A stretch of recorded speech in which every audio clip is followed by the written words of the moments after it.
Hello friends, welcome back to pride trading academy. Friends, ఈ వీడియోలో మనం పార్టిసిపెంట్స్ ఇన్ డెరివేటివ్స్ మార్కెట్ గురించి అయితే మనం మాట్లాడుకోబోతున్నాం అనమాట.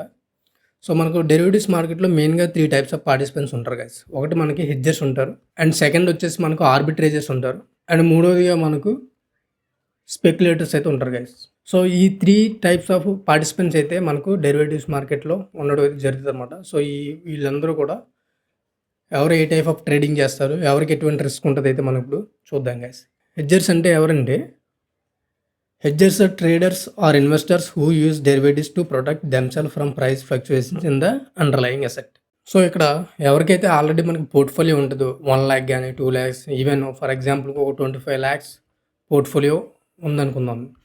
ఒక పోర్ట్ఫోలియో షేర్స్ ఉంటాయి కదా, మార్కెట్ అనేది మనకు కాన్స్టెంట్గా మనకు అప్ మూవ్ అనేది తీసుకుందనుకుందాం. సో ఇన్ కేస్ ఏదైనా న్యూస్ వల్ల మనకు మార్కెట్ అనేది కాస్త డౌన్ ట్రెండ్ అనేది తీసుకోవచ్చు కదా, ఎందుకంటే మార్కెట్ ఇప్పుడు స్ట్రైట్ ఫార్వర్డ్లో నెలదు కదా. సమ్టైమ్స్ మనకు సైడ్ వేస్ మార్కెట్ ఉంటుంది, సమ్టైమ్స్ మనకు డౌన్వర్డ్ మార్కెట్ అయితే చేస్తాం.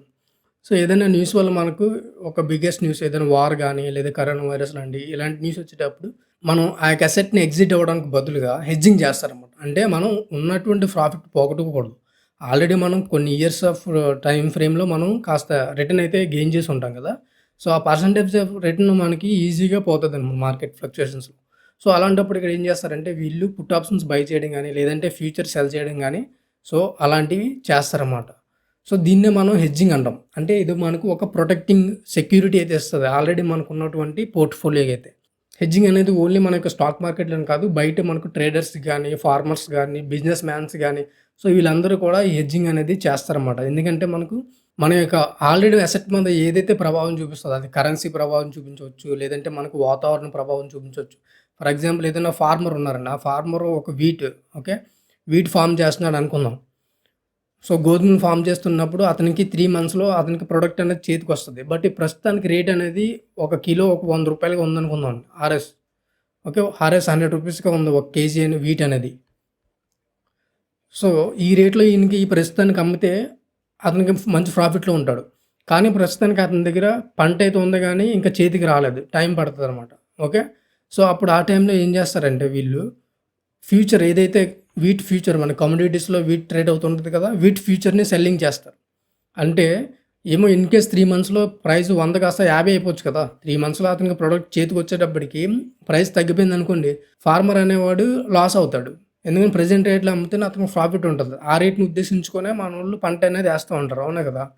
సో అప్పుడు ఏం చేస్తారు, ఫ్యూచర్ సెల్ చేస్తారు. అప్పుడు ఏం జరుగుతుందంటే ఒకవేళ మార్కెట్ పడినా కానీ డౌన్ సైడ్కి ఫ్యూచర్లో మనకు ప్రాఫిట్ వస్తుంది, సెల్ చేసిన దాంట్లో ప్రాఫిట్ వస్తుంది. ఏదైతే పంట ఉందో ఇందులో అనేది మనకు లాస్ అనేది జరుగుతుంది అనమాట. ఇందులో అనేది లాస్ రావడం జరుగుతుంది. ఒక దాంట్లో ప్రాఫిట్, ఇంకో దాంట్లో లాస్ వచ్చేటప్పటికి కూడా మన యొక్క రేట్ ఎండ్ ఆఫ్ ద డేకి మనం అమ్మేసరికి మనకు 100 రూపాయలుగానే ఉంటుంది అనమాట. ఒకవేళ ఇన్ కేసు రేటు 150 రూపాయలు కూడా అవ్వచ్చు, ఓకే 150 రూపీస్ కూడా అవ్వచ్చు. అంటే మనకు అంతగానో అవసరం లేదు. మనం రిస్క్ని ఇక్కడ రిస్క్ లేకుండా సెక్యూరిటీ అనేది తీసుకుంటున్నాం. 150 రూపీస్ దగ్గర అయితే ఫ్యూచర్స్లో 50 రూపాయలు మనకి లాస్ వస్తుంది. కానీ మనకు స్టిల్ 100 రూపాయలు అమ్ముతున్నాం కాబట్టి మనం ప్రాఫిట్లో ఉంటాం కదా. సో హెడ్జర్స్ అనేవాళ్ళు ఈ విధమైనటువంటి ట్రేడింగ్ యాక్టివిటీ చేస్తూ వాళ్ళ యొక్క పోర్ట్ఫోలియోని కాపాడుకోవడానికి హెడ్జింగ్ అనేది చేస్తారన్నమాట. సో ఈ టోటల్ ప్రాసెస్ మనం హెడ్జింగ్ అని పిలుస్తాం. ఇది ఎవరైతే చేస్తారో ఈ టైప్ ఆఫ్ ట్రేడింగ్ యాక్టివిటీని వాళ్ళని మనం హెడ్జర్స్ అని అయితే పిలుస్తాం గైస్. ఈ యొక్క హెడ్జింగ్ గురించి అయితే మనకు అప్కమింగ్ వీడియోస్లో అయితే ఒక వీడియో నేను ఇన్డెప్త్గా తీసుకొస్తాను. మన పోర్ట్ఫోలియోలో ఏ విధమైన హెడ్జింగ్ చేయొచ్చు, ఎన్ని టైప్స్ ఆఫ్ హెడ్జింగ్ ఉంటుంది అనేది కూడా నేను మీకు చెప్తాను గైస్. అండ్ నెక్స్ట్ మనం ఆర్బిట్రేజర్స్ గురించి మాట్లాడుకుందాం. సో ఈ యొక్క ఆర్బిట్రేజర్స్ ఎవరంటే ఒక ప్రోడక్ట్ని డిఫరెంట్ మార్కెట్లో బై చేసి ఇంకొక మార్కెట్లో సెల్ చేస్తారన్నమాట. అంటే ఇక్కడ మనకు ఒక ఫ్లిప్కార్ట్ ఉందనుకుందాం. ఇది మనకు ఫ్లిప్కార్ట్, ఇక్కడ మనకు అమెజాన్, ఈ 2 మార్కెట్లు మనకు ఉన్నాయి. వీటిని మనం స్టాక్ మార్కెట్ పర్స్పెక్టివ్లో చెప్పాలంటే ఇక్కడ దీన్ని నేను ఫ్లిప్కార్ట్ని ఎన్ఎస్సిగా చూస్తున్నాను, నేషనల్ స్టాక్ ఎక్స్చేంజ్. ఇది మనకు బిఎస్సిగా చూస్తున్నాను అనమాట. ఇప్పుడు ఒక మొబైల్ ఫ్లిప్కార్ట్లో ఒక 10,000కి మనకు దొరుకుతుందండి. 10,000కి ఫ్లిప్కార్ట్లో అమ్ముతున్నారు. అదే మొబైల్ అమెజాన్లో 11,000కి అమ్ముతున్నారు. ఓకే, అప్పుడు ఏం చేస్తారంటే ఒక పర్సన్ ఈ యొక్క మొబైల్ని ఫ్లిప్కార్ట్లో బై చేస్తాడు, ఇక్కడ బై చేసి అమెజాన్లో సెల్ చేస్తాడు అనమాట. సో ఇతనికి 1000 రూపీస్ మార్జిన్ అనేది మనకి ఇక్కడ ప్రాఫిట్గా మిగులుతుందన్నమాట. ఇదైతే ఆర్బిట్రేజ్ కాన్సెప్ట్. ఇక్కడ మనకు రిస్క్ అనేది చాలా లో ఉంటుంది. ఇది అట్ ద సేమ్ టైం మనం చేస్తేనే మనకు ప్రాఫిట్ అనేది రావడం లేదు. అంతేగాని ఇక్కడ మనం రూ. 10,000 పెట్టి ఇప్పుడు బై చేసి సంవత్సరం తర్వాత అమ్ముదాం అంటే ఏమో ఆలోపు అమెజాన్‌లో కూడా రేట్ తగ్గొచ్చు. 10,000 పెట్టొచ్చు, 9,000 పెట్టొచ్చు, 8,000 పెట్టొచ్చు.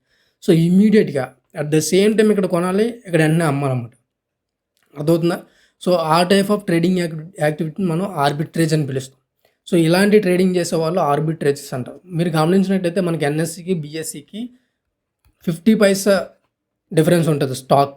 For example state bank of India ఒక 500కి ట్రేడ్ అవుతుంది అనుకుందాం, ఎస్బీఐ.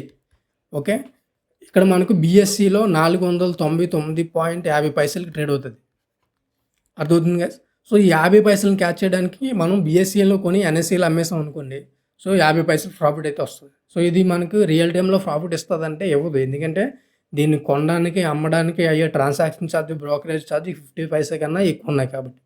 సో, ఒకప్పుడు పాస్ట్ డేస్లో మనకి ఇండియన్ మార్కెట్లో ఎప్పుడైతే మనకు ఆన్లైన్ ట్రేడింగ్ ఫెసిలిటీ లేదు ఎక్స్చేంజ్ వైజ్గా, పేపర్ ట్రేడింగ్ చేసే టైంలో మనకి ఇండియాలో చాలా ఎక్స్చేంజ్లు ఉండేవి. మనకి కోల్కతా ఎక్స్చేంజ్ కానీ, మద్రాస్ ఎక్స్చేంజ్ కానీ, బాంబే ఎక్స్చేంజ్ కానీ. సో, ఇలాంటి ఎక్స్చేంజ్లు చాలా ఉండడం వల్ల ఏం జరిగేదంటే ఒక్క ఎక్స్చేంజ్లో ట్రేడ్ అయ్యే రేటు ఇంకొక ఎక్స్చేంజ్లో ఉండేది కాదు. సో, అప్పుడు బ్రోకర్స్ అనేవాళ్ళు కానీ, లేదంటే ఆర్బిట్రేజర్స్ అనేవాళ్ళు కానీ, వీళ్ళు డిఫరెంట్ ఎక్స్చేంజ్లకి వెళ్ళి ఒక్కొక్క కాంటాక్ట్లో ఉంటూ, సో, ఈ వీళ్ళు ఓకే ప్రస్తుతానికి ఇక్కడ రూ. 100 ఉంది, మీరు అక్కడ కొనేయండి, నేను ఇక్కడ రూ. 110 ఉంది, నేను ఇక్కడ అమ్మేస్తాను షేర్లు అని చెప్పి ఈ విధమైన ట్రాన్సాక్షన్ చేసేవాళ్ళం అనమాట. సో, అప్పట్లో ఆర్బిట్రేజర్స్కి మంచి ప్రాఫిట్స్ అయితే వచ్చాయి. ఇక్కడ రిస్క్ అనేది అబ్సల్యూట్లీ ప్రస్తుతానికి వెరీ లో రిస్క్ అయితే ఆర్బిట్రేజ్లో ఉంటుంది. సమ్టైమ్స్ జీరో రిస్క్ కూడా ఉంటుంది అనమాట ఆర్బిట్రేజ్లో అయితే. ఓకే, ప్రస్తుతం ఉన్నటువంటి మార్కెట్లో మనకి ఆర్బిట్రేజ్ అనేది ఓన్లీ ఆల్గోస్ మాత్రం చేస్తున్నాయి, కంప్యూటర్స్ మాత్రం ఇవి క్యాచ్ చేసి చేయగలుగుతున్నాయి అనమాట. ఇన్స్టిట్యూషన్ లెవెల్లో బిగ్ ప్లేయర్స్ ఎప్పుడైనా సరే బై మిస్టేక్ కానీ, లేదంటే వాల్యూమ్ డ్రాప్ అవ్వడం వల్ల కానీ, లేదంటే లిక్విడేషన్ ప్రాబ్లం వల్ల కానీ సడన్గా ప్రైస్ అనేది ఒక ఎక్స్చేంజ్కి ఇంకొక ఎక్స్చేంజ్కి డిఫరెన్స్ ఉంటుంది. వాటిని ఇమీడియట్గా క్యాచ్ చేస్తూ సిస్టమ్స్ అనేది వెంటనే ఆర్డర్ తీసుకొని వాళ్ళు వేరే ఎక్స్చేంజ్లో సెల్లింగ్ అనేది చేయడం జరుగుతుందన్నమాట. సో ఫ్రెండ్స్, ఇదైతే ఆర్బిట్రేజ్ గురించి. సో, ఇలాంటి ట్రేడింగ్ యాక్టివిటీ చేసి ప్రాఫిట్స్ గెయిన్ చేసే వాళ్ళు మనం ఆర్బిట్రేజర్స్ అనేది పిలుస్తాం అనమాట.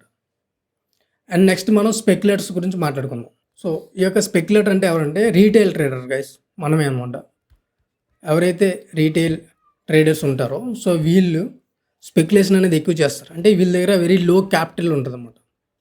సో లో క్యాపిటల్ ఉండడం వల్ల ఏం చేస్తారంటే వీళ్ళు లాంగ్ టర్మ్లో ఇన్వెస్ట్మెంట్ చేయరు. షార్ట్ టర్మ్లో మార్కెట్ ఫ్లక్చుయేషన్స్, మార్కెట్స్ మూమెంట్స్ ఉంటాయి కదా, అప్ అండ్ డౌన్స్. సో ఈ అప్ అండ్ డౌన్స్లో ఇంట్రాడే ట్రేడింగ్ చేయడం. ఓకే, నేను ఇక్కడ కొందాం ఏదైనా షేర్ కానీ, ఇండెక్స్ కానీ, లేదంటే ఫ్యూచర్స్ కానీ, ఆప్షన్స్ కానీ ఇమీడియట్గా పర్టికులర్ రేట్లో రూ. 10 కొనడం. ఓకే, అది రూ. 15 కానీ, రూ. 20 కానీ వెళ్తే దాన్ని సెల్ చేసి ఆ రోజే వాళ్ళు ట్రేడింగ్ అనేది క్లోజ్ చేస్తారన్నమాట. లేదా బీటీఎస్టీ, okay, by today cell tomorrow లాంటి ట్రేడ్లు కూడా చేస్తూ ఉంటారు. సో ఇలాంటి యాక్టివిటీ ఫ్లక్చుయేషన్స్ ఎక్కువ, మార్కెట్ ఫ్లక్చుయేషన్స్ ఎక్కువ చేసే వాళ్ళని మనం స్పెక్యులేటర్స్ అని పిలుస్తాం. ఈ స్పెక్యులేషన్ అనేది వెరీ హై రిస్క్తో కూడుకున్న ట్రేడింగ్ యాక్టివిటీ అనమాట. సమ్టైమ్స్ ఇక్కడ మనకు పొజిషన్ సైజింగ్ కానీ, రిస్క్ అండ్ మనీ మేనేజ్మెంట్ కానీ మనం ఫాలో అవ్వకపోతే సో వీళ్ళకి ఎటువంటి కన్సిడరేషన్ అనేది ఉండదన్నమాట. ఓకే, వాళ్ళ యొక్క క్యాపిటల్ మీద ఇటువంటి ఇదైతే ఉండదు. సో అప్పుడు ఏం చేస్తారంటే వీళ్ళు గ్రీడీనెస్, తక్కువ టైంలో మనం ఎక్కువ అమౌంట్ సంపాదించాలనే ఉద్దేశంతోనే ఏదైనా పర్టికులర్ ఒక సెక్యూరిటీలో కానీ, లేదంటే ఏదైనా ఒక ఆప్షన్ కానీ ఫ్యూచర్లో మాత్రం వీళ్ళు టోటల్ క్యాపిటల్ డిప్లాయ్ చేయడానికి అవకాశం ఉంటుంది అన్నమాట. సో అలాంటి టైంలో వీళ్ళకి ఎక్కువ ప్రాఫిట్స్ రావడానికి అవకాశం ఉంటుంది, అదేవిధంగా ఎక్కువ లాసెస్ కూడా రావడానికి అవకాశం ఉంటుంది అన్నమాట. సో ఈ టైప్ ఆఫ్ ట్రేడింగ్ యాక్టివిటీని మనం స్పెక్యులేటర్ అని పిలుస్తాం. ఓకే, వీళ్ళని మనం స్పెక్యులేటర్స్ అంటాం. ఇలాంటి ట్రేడింగ్ యాక్టివిటీని మనం స్పెక్యులేషన్ అనేది మనం పిలుస్తాం అనమాట. సో ఫ్రెండ్స్, మీకు ఇప్పుడు అర్థమైంది కదా హెడ్జింగ్ అంటే ఏంటి, హెడ్జర్స్ అంటే ఎవరు, ఆర్బిట్రేజ్ అంటే ఏంటి, ఆర్బిట్రేజర్స్ ఎవరు, అదేవిధంగా స్పెక్యులేటర్ అంటే ఎవరు, అదేవిధంగా స్పెక్యులేషన్ అంటే ఏంటి కూడా మనం ఈ వీడియోలో అయితే తెలుసుకోవడం జరిగిందనమాట. సో ఫ్రెండ్స్, ఈ 3 టైప్స్ ఆఫ్ కేటగిరీ ఉన్నటువంటి ట్రేడర్స్ అయితే మనకు డెరివేటివ్స్ మార్కెట్, ముఖ్యంగా F&O అంటే ఫ్యూచర్ అండ్ ఆప్షన్స్ మార్కెట్లో అయితే ఈ ముగ్గురు ఉంటారు. మీరు ఏ కేటగిరీలో ఉన్నారనేది అయితే కింద కామెంట్ సెక్షన్లో చెప్పండి గైస్. సో ఇప్పుడు మనం ఈ కేటగిరీకి మనం రిస్క్ మనం ఏ విధంగా ఉంటుంది, ఒక కేటగిరీలో రిస్క్ ఏ విధంగా ఉంటుంది అనేది మనం ఇప్పుడు చెక్ చేద్దాం గైస్. సో ఇప్పుడు మనం హెడ్జర్స్ కానీ చూసుకున్నట్లయితే సో ఇక్కడ మనకు లో రిస్క్ అనేది ఉంటుంది అనమాట. లోన్ కానీ లేదంటే సమ్టైమ్స్ మోడరేట్ రిస్క్ హెడ్జింగ్లో. ఆర్బిట్రేజ్లో 0% రిస్క్ అంటే జీరో రిస్క్ ఉంటుంది, అదేవిధంగా లో రిస్క్ కూడా ఉంటుంది. అండ్ నెక్స్ట్ స్పెక్యులేషన్ అనేది very high risky trading activity. స్పెక్యులేషన్‌లో మనకు ఎక్కువ రిస్క్ అయితే ఉంటదన్నమాట. ఈ విధంగా మనం ఈ యొక్క పార్టిసిపెంట్స్‌లో మన రిస్క్ కేటగిరీ మనం చెక్ చేసినట్లయితే హెడ్జర్స్‌లో మనకి లో నుంచి మోడరేట్ ఉంటే ఆర్బిట్రేజెస్ 0% రిస్క్ ఉండొచ్చు. సమ్‌టైమ్స్ లో రిస్క్ ఉంటది.